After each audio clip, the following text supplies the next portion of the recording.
Assalamualaikum warahmatullahi wabarakatuh. Pemilu sudah berakhir, namun kali ini pasangan yang paling tertinggi untuk suara masih dominasi oleh Pak Prabowo, kurang lebih 58%. Oke, kali ini kita masih melihat bagaimana kubu TKN dan kubu Anies Baswedan, ya, yang mana kali ini adalah Refli Harun, seorang lawyer, seorang ahli tata negara, berdebat dengan seorang peneliti, M. Kodari. Dalam hal ini adalah mereka termasuk ketua gerakan satu putaran untuk Prabowo. Oke, debat ini sangat menarik karena seorang profesor melawan seorang peneliti, dan akademiknya saya tidak tahu untuk M. Kodari. Oke, kita saksikan. Nanti kita analisa bersama-sama. Walaupun tidak bermasalah, itu kuncinya. Kalau saya menduga, ini baru dugaan yang kemudian akan kita buktikan ke depan. Modelnya adalah di-set terlebih dahulu angka dan presentasinya, kemudian ada yang memperkuatnya, kemudian hitungan sirekap yang berproses persentasenya itu menyesuaikan dan konsisten terus-menerus, dan terakhir kemudian dihantam dengan manual yang katanya konsisten dengan angka yang sudah di preset itu. Itu keyakinan saya, tetapi sekali lagi gimana itu pelan-pelan, gimana? Jadi di set dulu. Ya, ini analisis ya. Analisis, okay, analisis saya sebagai lawyer. Ya. Gini, kita ingin meyakinkan bahwa kita akan menang. Karena itu saya sudah sewa Sangat menarik, ya kan? ini. Stadion 2 hari sebelumnya, itu kata Tempo kan? Saya sudah set alat-alat untuk ngomong-ngomongnya. Yang kata teman saya yang biasa bikin pertunjukan, nggak bisa itu disiapkan hanya 2 jam, hanya bisa disiapkan sehari sebelumnya dan sewanya 2 hari sebelumnya. Artinya saya sudah tahu bahwa saya akan menang pada tanggal 14 sebelum ya. Nah, karena itulah kemudian kita menduga bahwa ada sebuah desain untuk menentukan dulu hasil pemilunya. Makanya saya tadi katakan ada anggota KPPS datang kepada saya, lalu dia berhasil membuka yang namanya sirekap pada pukul 13, padahal belum dilakukan rekapitulasi, belum dilakukan penghitungan suara. 13 waktu Indonesia Barat itu. Ya. Dan TPS-nya di Indonesia Barat. Indonesia Barat. 4 provinsi di Sumatera dan 1 provinsi di Jawa.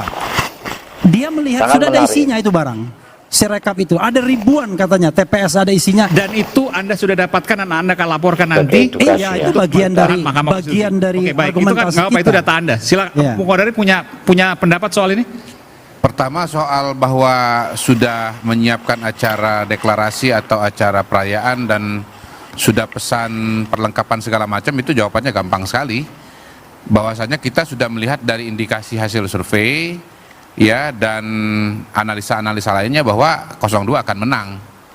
Dan sebaliknya saya mau mengatakan begini, kalau 01 tidak menyiapkan dan tidak pesan alat band, 01 sudah memperkirakan dia akan kalah gitu loh.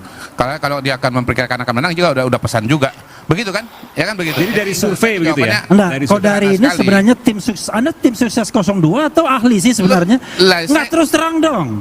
Saya tim sukses 01, Anda 02. Gini, saya diundang nah, di Anda sini, tim saya sukses tahu. 02 enggak? Gini, saya ataukah Anda bagian dari konspirasi itu? Untuk saya tanya, Anda konsisten dong dengan apa yang Anda diberikan kepada dong. saya. Anda konsisten. Kalau Anda menjadi bagian dari konspirasi itu, katakan di publik, saya Kodari yang pertama kali mempromosikan Prabowo Jokowi untuk menjadi pasangan, dan saya menginginkan Prabowo Jokowi untuk bersatu dan memenangkan pemilihan di Indonesia. Omong dong. Nggak penting. Jangan itu. kemudian nggak Anda penting. membela 02, tetapi Anda tidak berani deklarasi bahwa Anda pendukung 02. Nggak penting itu. Semua itu orang sudah tahu. Jantan dong, jantan.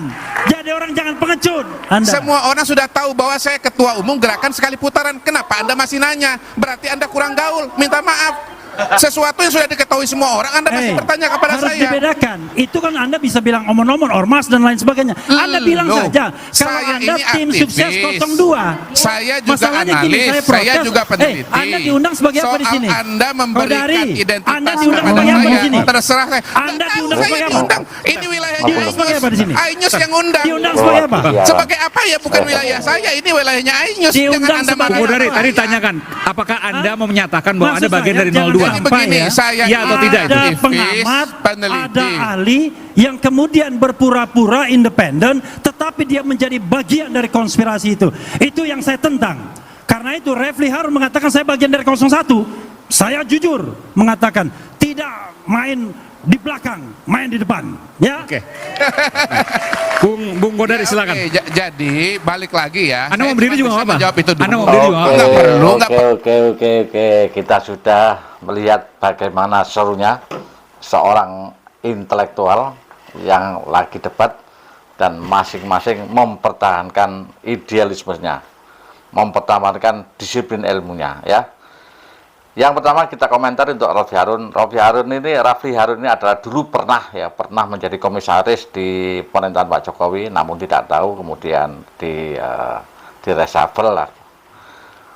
Nah, kemudian mereka selama di dalam pemerintahan Pak Jokowi, ya, setelah pasca dari komisaris, maka dia selalu menyerang dengan kebijakan Pak Jokowi. Itu ya, ini kita lihat ke belakang. Ya, jelas mereka seorang lawyer, seorang ahli tata negara, dan saya dengar-dengar juga seorang profesor. Nah, kali ini dia menjadi tim dari Anies Baswedan.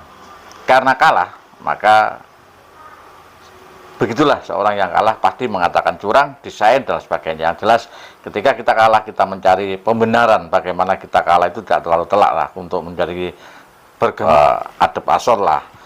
Sehingga nilai tawar kita masih ada ketika kita kalah, kita menyatakan curang. Sehingga kalahnya tidak terlalu memalukan. Nah, ini analisa saya. Nah, sehingga sebenarnya sudah kalah, ya. Sehingga narasi pikirannya saudara Rafli Harun ini kadang-kadang sebenarnya seorang profesor, seorang akademis, ya, seorang lawyer. Biasanya itu kalau bicara itu pasti ada fakta.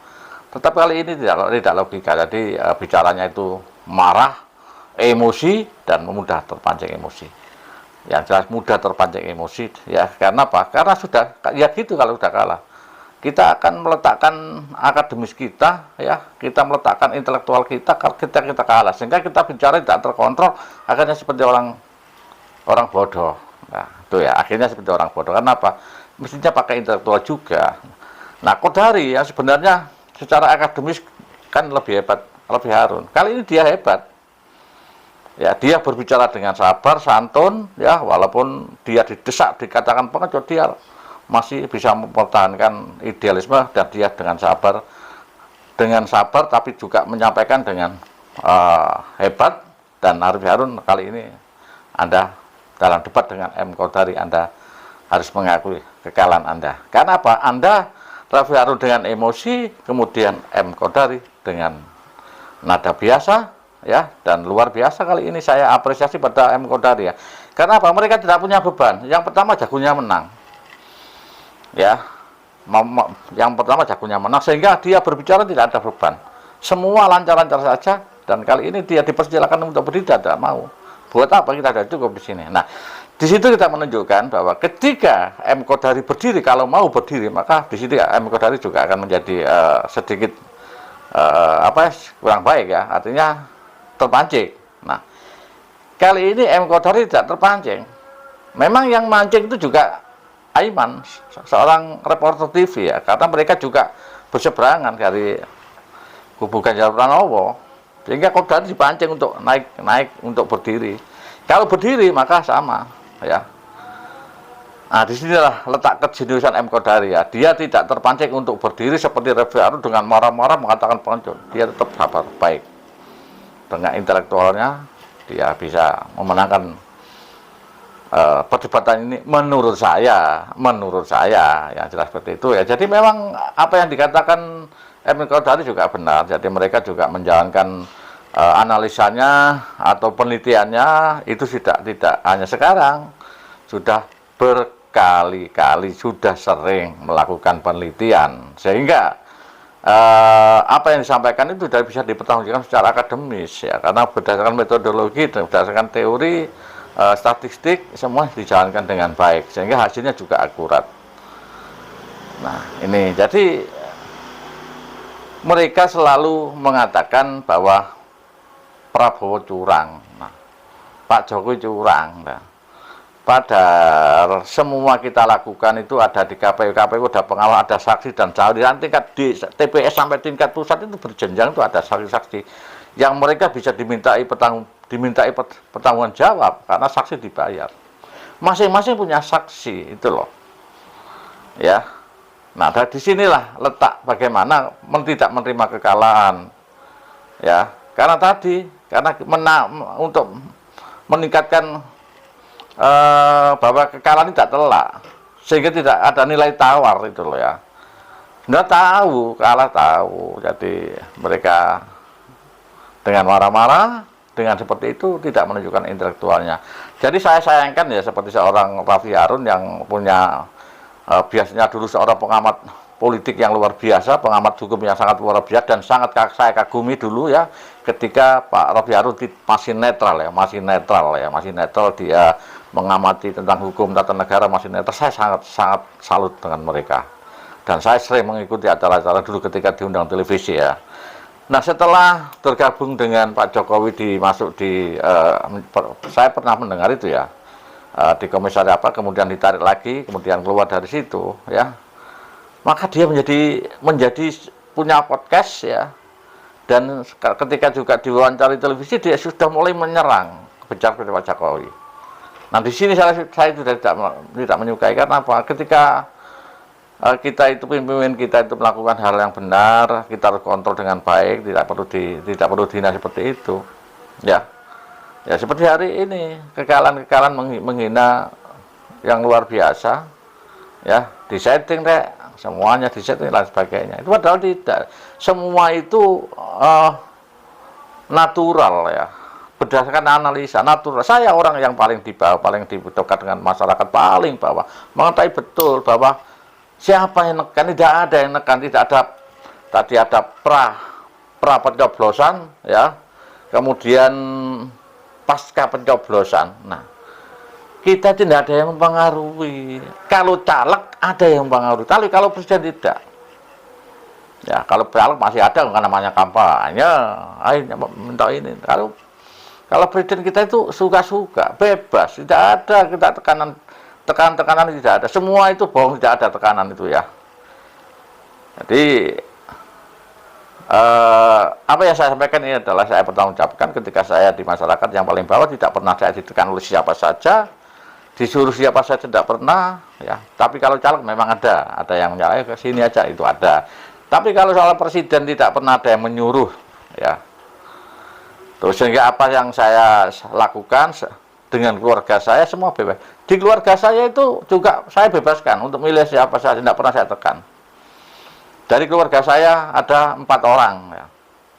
Saya ini memang berbeda. Tidak saya tekan. Silakan sesuai dengan kehendak Anda. Demokrasi itu di rumah saya saja demokrasi. Itu ya. Jadi sebenarnya ini tidak perlu diperpanjang lebar ya. Ini sudah selesai, pilihan sudah selesai, sudah ya sudah nggak perlu diperpanjang lebar. Ya kalah ya kalah, ya ujung-ujungnya nanti juga kalah, menghabiskan energi kita seperti ini itu ya. Jadi masyarakat diberikan tontonan-tontonan yang tidak baik ya, pertengkaran antara elit politik dengan mengucapkan kata-kata yang tidak sesuai dengan adat kita orang Timur. Oke, saya kira itu. Mudah-mudahan kita cepat selesai ya, dan mudah-mudahan negara kita tetap akan maju.